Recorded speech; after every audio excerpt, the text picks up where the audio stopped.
Good evening student. आपके अपने YouTube channel में आपका स्वागत है। आज हम लोग डिस्कस करेंगे डाइलेक्ट्रिक कांस्टेंट और रिलेटिव इलेक्ट्रिक परमिटिविटी। तो डाइलेक्ट्रिक कांस्टेंट क्या होता है, उससे पहले से हम लोग बात करते हैं कि हमने डिस्कस किया था कि वैक्यूम के बीच में जो चार्जेस के बीच में जो फोर्स आता है F इज इक्वल टू कितना आया था, K Q1 Q2 upon R square, और यहाँ पे जो K की वैल्यू थी वो थी 1/4 पाई एप्सिलॉन नॉट। ये था। अब ये वैक्यूम के लिए फोर्स था। अगर हम लोग मीडियम की बात करें, अगर चार्ज किस में प्लेस हो, मीडियम में, तब क्या इंपैक्ट पड़ेगा वो हमें डिस्कस करना। तो जैसे टेक एन एग्जांपल कि मान लो कि आप हो और आपका एक फ्रेंड है। ये आप हो, ये आपका फ्रेंड है, और ये आप हो, और ये आपका कोई फ्रेंड है। ठीक है। इसके 12th में परसेंटेज बने 90%। कितने बने? 90%। और आपके जो परसेंटेज बने हैं वो बने हैं 45%। कितने परसेंटेज बने? 45%। तो 45% बनने पर अगर आपके पेरेंट्स आपसे पूछेंगे कि कंपेयर करेंगे उसके कि देखो अपने पड़ोस में वो लड़का है, उसके कितने परसेंटेज बने और तेरे कितने बने, तो कितने टाइम्स कम बने? 90 डिवाइडेड बाय 45, 2 टाइम्स रिड्यूस हो गए। कितने टाइम्स रिड्यूस हुए? आपके परसेंटेज उसके कंपेयर में कितने टाइम रिड्यूस हो गए? 2 टाइम्स रिड्यूस हो गए। यानी आपके फ्रेंड के परसेंटेज कितने? 90% और आपके कितने बने? 45। तो आपके पेरेंट्स क्या कहेंगे? तो कौन से मीडियम में, यानी कौन से तेरे फ्रेंड्स है जिसके साथ रहता है जिसके कारण आपके कितने बने? 45% बने। ठीक है। यानी आपने कोई मीडियम, यानी आपकी संगति कुछ अलग होगी, तो इस कारण आपके परसेंटेज कुछ कम होगा। तो कंपेयर किससे कर रहे हैं? जो आपके एरिया में सबसे ज्यादा परसेंटेज बने होंगे। अब आप ये बोलोगे कि पापा मेरे साथ जो फ्रेंड था वो तो बेचारा फेल ही हो गया, आप उससे मेरा कंपेयर करो। तो ध्यान दें, हमेशा कंपेयर किससे किया जाता है? आइडियल से किया जाता है।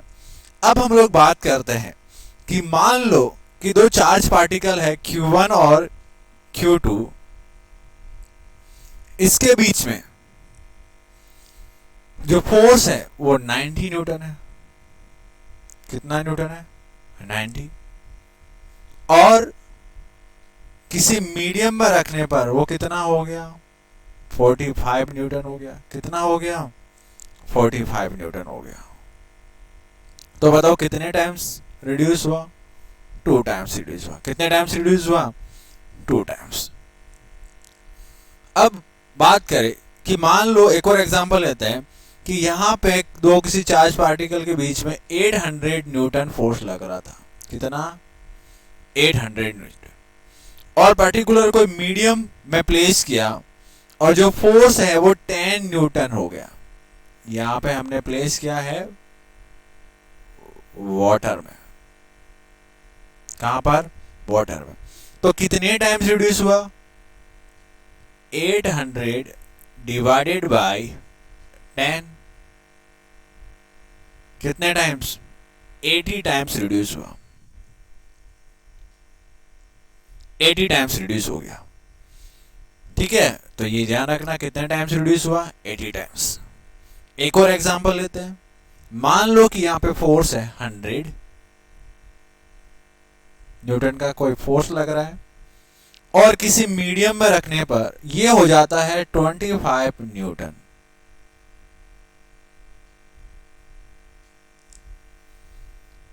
तो मुझे बताओ कितने टाइम्स रिड्यूस हुआ? ये हो गया 100 अपॉन 25। कितने टाइम्स रिड्यूस हुआ? टाइम्स रिड्यूस का मतलब उसमें डिवाइड करना। यानी कि ये जो था पर्टिकुलर, ये जो था आपका वैक्यूम था, और ये जो था आपका पर्टिकुलर क्या था? मैं यहाँ पे लिख रहा हूँ मीडियम था, किसी मीडियम में,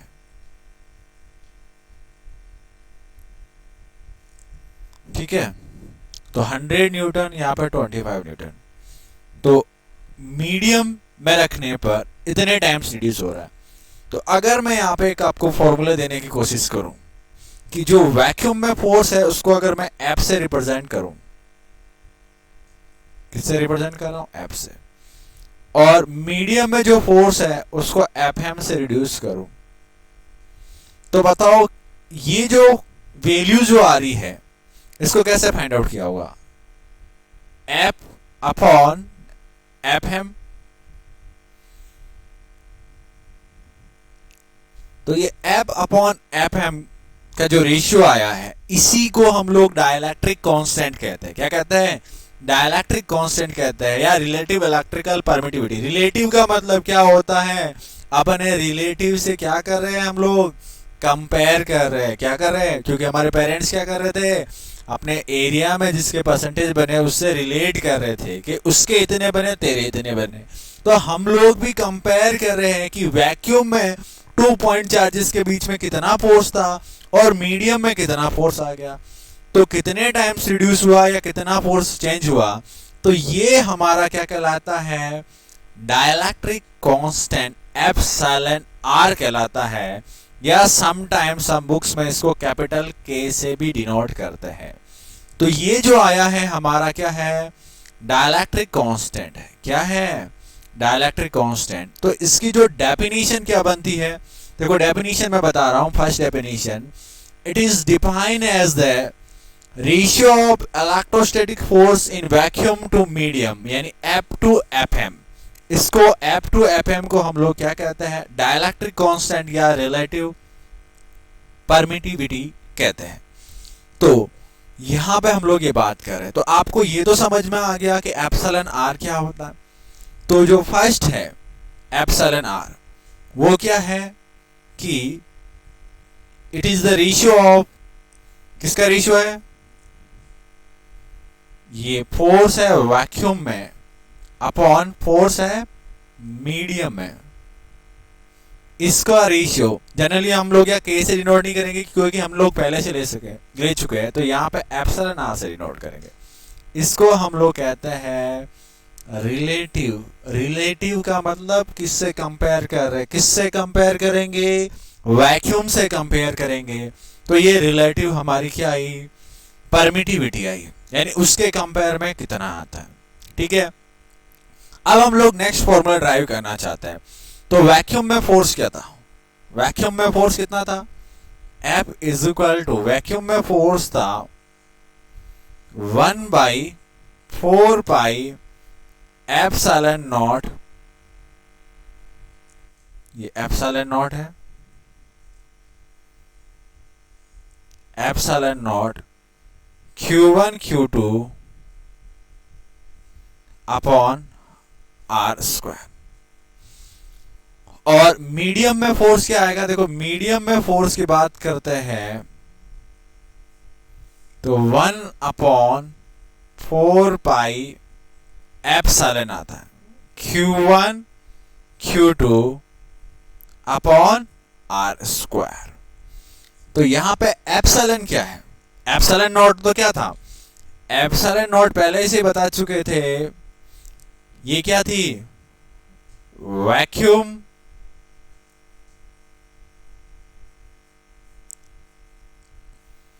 वैक्यूम की क्या थी, परमिटिविटी थी। परमिटिविटी थी, ठीक है, ये क्या थी हमारी, वैक्यूम की परमिटिविटी थी। तो एप्सिलॉन आर क्या है, एप्सिलॉन आर है, सॉरी एप्सिलॉन आर के एप्सिलॉन क्या है, यहां पे है मीडियम एब्सोल्यूट परमिटिविटी है।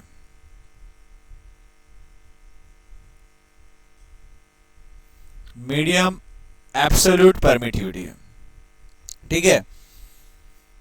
तो ये एप्सिलॉन हो गया, ये एप्सिलॉन नॉट हो गया, ठीक है। तो यहां पे अगर मैं पुट करूं epsilon r is equal to F upon F m, तो ये कितना होगा, ये होगा 1/4 pi epsilon naught Q1 Q2 upon r square, upon medium के लिए क्या था 1/4 pi epsilon Q1 Q2 upon r square. तो मुझे बताओ यहां पे Q1 Q2 upon r square से Q1 Q2 upon r square cancel हो जाएगा, 1/4 पाई से 1/4 पाई भी कैंसिल हो जाएगा। तो क्या बचेगा यहाँ पे बचेगा 1/एप्सिलॉन नॉट अपॉन 1 अपॉन एप्सिलॉन। तो यहां पे जो नेक्स्ट टर्म्स आएगी ये हो जाएगी epsilon r, it became epsilon upon epsilon naught. ये आपका एक नेक्स्ट फॉर्मूला आया है जो डिफाइन करता है it is the ratio of, ये क्या है, ये है एब्सोल्यूट परमिटिविटी इन मीडियम या मीडियम एब्सोल्यूट परमिटिविटी, और एप्सिलॉन नॉट क्या है, वैक्यूम परमिटिविटी है। क्या है, वैक्यूम परमिटिविटी है। क्या है, वैक्यूम परमिटिविटी। तो एप्सिलॉन आर और एप्सिलॉन अपॉन एप्सिलॉन नॉट आ गया, बात समझ में आई। तो सेकंड डेफिनेशन क्या बनती है रिलेटिव परमिटिविटी की, it is the ratio of क्या है, absolute permittivity to vacuum permittivity. तो देखो सेकंड डेफिनेशन जो यहां पे लिखी गई है, it is defined as the ratio of absolute medium permittivity to free space permittivity, ठीक है। ये यहां पे आ गया epsilon r is equal to epsilon naught upon epsilon. तो आपको अगर याद करना है इसको एप्सिलॉन अपॉन एप्सिलॉन नॉट को, तो आप इसको ऐसे याद करना,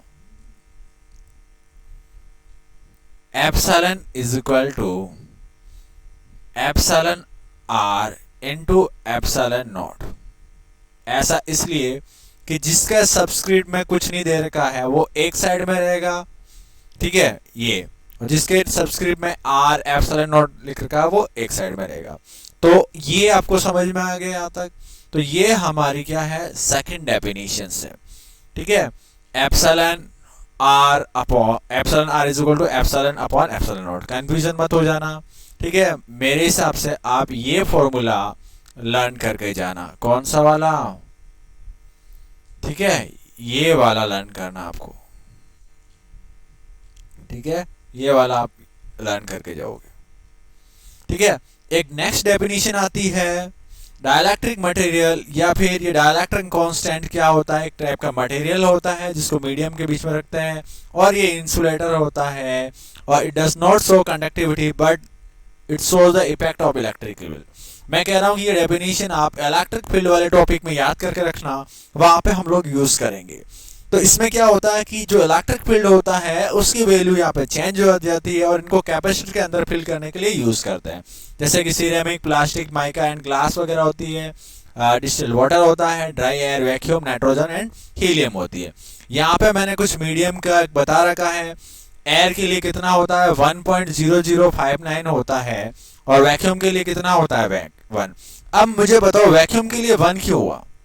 वैक्यूम के लिए इसलिए 1 हुआ कि आप कंपेयर कर रहे हो epsilon r is equal to force किसका,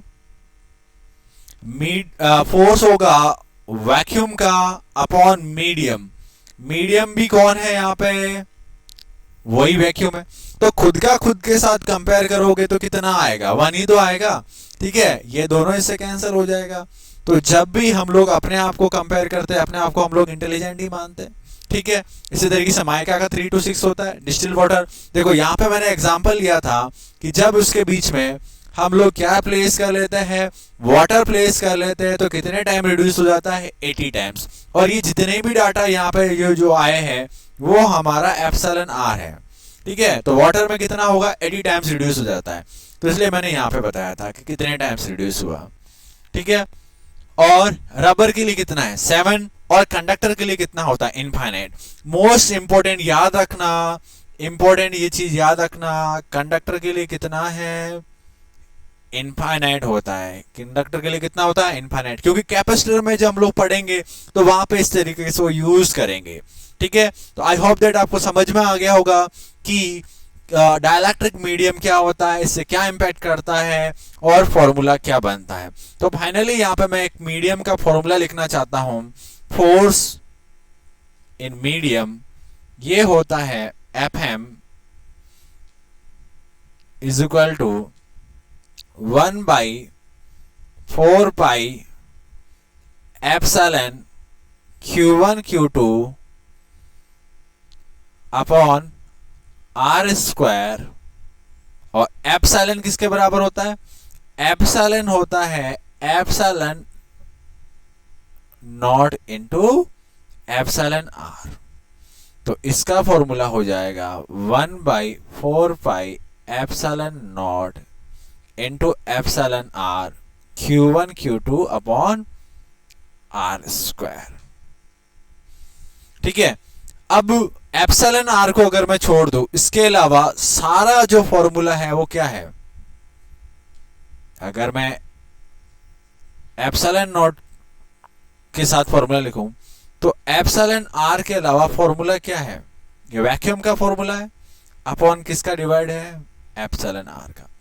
यानी कि आप एक और डेफिनेशन सोचना चाहो तो सोच सकते हो कि पर्टिकुलर डाइलेक्ट्रिक मीडियम पर रखने पर वैक्यूम के कंपेयर में कितना टाइम्स रिड्यूस होता है, यानी कितना टाइम्स रिड्यूस होता है उसको फिजिक्स में कहते हैं डिवाइड करना, ठीक है। कितना टाइम इंक्रीज होता है उसको कहते हैं मल्टीप्लाई करना। तो एप्सिलॉन आर टाइम्स रिड्यूस होता है, तो इससे अगर आपको एफ दे रखा होगा तो आप एफएम में फोर्स निकाल सकते हो, ठीक है। जैसे सेम इस पे बेस्ड है। नेक्स्ट जो हम लोग क्वेश्चन डिस्कस करेंगे, the force between point charges 18 Newton, कितना है, 18 न्यूटन है। If glass slab of 1 mm thickness की प्लेस की जाए तो डाइलेक्ट्रिक कांस्टेंट उसका 9 है, तो बताओ इसमें मीडियम में फोर्स कितना आएगा, ये आप मेरे को कमेंट बॉक्स में बताओगे। और second question, right the dimension formula of dielectric constant and unit. आप मेरे को इसकी यूनिट बता लेना कि डाइलेक्ट्रिक कांस्टेंट या रिलेटिव परमिएबिलिटी एप्सिलॉन आर की यूनिट क्या आती है, ठीक है। आई होप दैट आपको समझ में आ गया होगा, ठीक है। मेहनत करते रहे, थैंक यू।